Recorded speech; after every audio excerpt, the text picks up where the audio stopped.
Hello दोस्तों, स्वागत है आपके अपने यूट्यूब चैनल अमन केमिस्ट्री पर। यहाँ हम आपके लिए न्यूमेरिकल्स, खास करके एनसीईआरटी के न्यूमेरिकल्स के हर एक वीडियोस लेके आते हैं। ठीक है, जिसमें कि इन टेक्स्ट एक्सरसाइज और एग्जाम्पलर प्रॉब्लम्स होते हैं। ठीक है, और साथ ही साथ आपके जो क्वेश्चंस होते हैं, जो आपके मन में डाउट होते हैं, किसी भी लेवल के हो, केमिस्ट्री से बस रिलेटेड हो, तो वो अगर आप क्वेश्चन कमेंट में डालते हैं तो हम उनके वीडियोज़ भी आपके लिए लेके आते हैं। ठीक है, तो यहाँ पर हम आपके लिए कभी कभी लाइव भी आया करेंगे।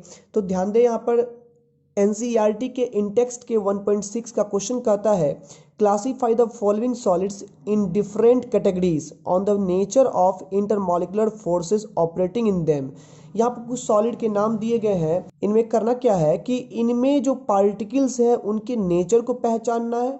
पार्टिकल्स के नेचर को पहचानोगे तो उनके बीच में कैसा फोर्स काम कर रहा है वो भी समझ में आ जाएगा, और उस फोर्स के बेसिस पर जो हमारे पास चार तरह के क्रिस्टलाइन सॉलिड होते हैं, आप जानते ही हैं। आयनिक सॉलिड होता है, मॉलिक्यूलर सॉलिड होते हैं, ठीक है, कोवालेंट एंड नेटवर्क सॉलिड होता है, और साथ ही साथ यहाँ पर मेटालिक सॉलिड होते हैं। ठीक है, चार तरह के हमारे पास सॉलिड होते हैं। इन चार कैटेगरीज में डिवाइड करना है इनको।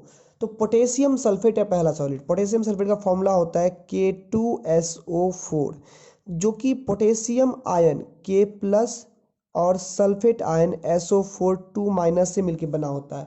अब चूंकि इनके कंस्टिट्यूएंट पार्टिकल्स आयन है, तो डेफिनेटली है कि आयंस के बीच में लगने वाला force electrostatic force of attraction होगा।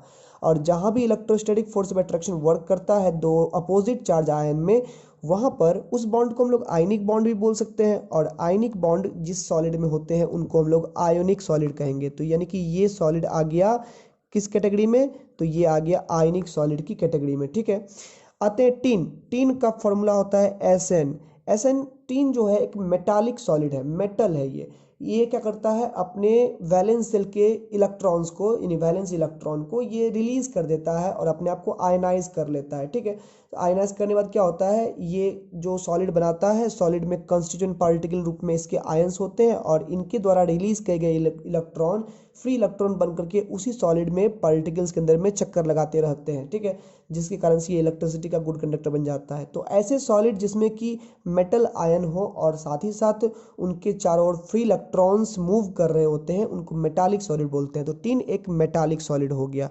तो टीन एक मेटालिक सॉलिड हो गया यहाँ पर। ठीक है, बेंजीन की बात करें, C6H6 फॉर्मूला होता है। ये एक मॉलिक्यूल है, और मॉलिक्यूल्स जो होते हैं, खास करके ये हाइड्रोकार्बन मॉलिक्यूल है, C6H6 है। तो हाइड्रोकार्बन मॉलिक्यूल के बीच में वैन फोर्स काम करता है, बहुत ही वीक फोर्स होते हैं। तो यहाँ पर इनके बीच में जो फोर्स काम करेगा उनकी कैटेगरी होती है लंदन डिस्पर्सन फोर्स की।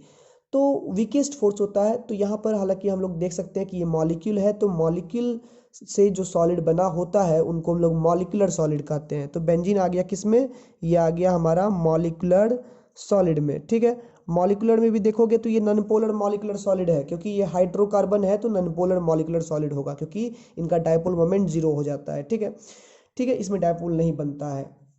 बात करते हैं यूरिया की। यूरिया का फॉर्मूला होता है NH2CONH2।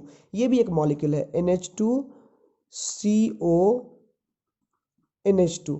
तो ये भी एक मॉलिक्यूल है। इनके बीच में भी कुछ ना कुछ हाइड्रोजन बॉन्ड वर्क करते रहता है। दो मॉलिक्यूल की, यूरिया के दो मॉलिक्यूल्स के बीच में कुछ हाइड्रोजन बॉन्ड वर्क करता है यहाँ पर, जिसके कारण से ये हाइड्रोजन बॉन्डेड मॉलिक्यूलर सॉलिड में आ सकता है। बट सिंपली यहाँ पर हम लोग कह सकते हैं कि यूरिया एक मॉलिक्यूलर सॉलिड है, क्योंकि ये मॉलिक्यूल से मिलकर बना हुआ है, तो ये भी हमारा सेम मॉलिक्यूलर सॉलिड कहलाएगा। ठीक है, अमोनिया की बात करें तो अमोनिया का फॉर्मूला होता है NH3, और यहाँ पर भी नाइट्रोजन है और हाइड्रोजन है, तो दो NH3 के मॉलिक्यूल के बीच में इसका हाइड्रोजन और इसके नाइट्रोजन के बीच में यहाँ पर वर्क करेगा हाइड्रोजन बॉन्डिंग, तो ये भी हाइड्रोजन बॉन्डेड मॉलिक्यूलर सॉलिड कहलाएगा। तो हालांकि सिंपली यहाँ पर कह सकते हैं अमोनिया मॉलिक्यूल से बना हुआ है, इसलिए ये भी मॉलिक्यूलर सॉलिड है। ठीक है, वाटर की बात करें तो वाटर का फॉर्मूला होता है H2O। वाटर भी दो तरह के सॉलिड में आ सकता है, एक हाइड्रोजन बॉन्डेड मॉलिक्यूलर सॉलिड में, क्योंकि यहाँ वाटर में दो वाटर के मॉलिक्यूल में इसका ऑक्सीजन और दूसरे के हाइड्रोजन बीच में inter molecular hydrogen bonding work करता है, तो ये हाइड्रोजन बॉन्डेड मॉलिक्यूलर सॉलिड में आ सकता है।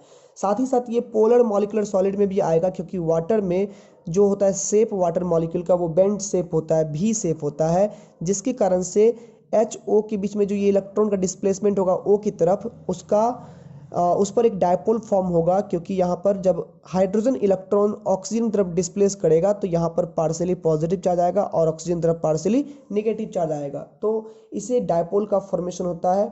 डायपोल जिस मॉलिक्यूल में बन जाए उसको पोलर मॉलिक्यूलर सॉलिड कहते हैं, ठीक है। तो कुछ भी हो, ये एक मॉलिक्यूलर सॉलिड हो गया, ठीक है।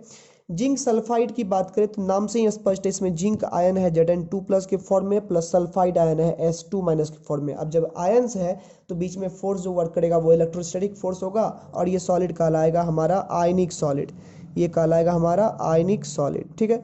ग्रेफाइट की बात करें तो ग्रेफाइट आप लोग को पढ़ाया गया है कि ग्रेफाइट में एक कार्बन 3 कार्बन से ज्वाइंट होकर के एक लॉन्ग चेन और नेटवर्क का फॉर्मेशन करते हैं इस तरह से, ठीक है।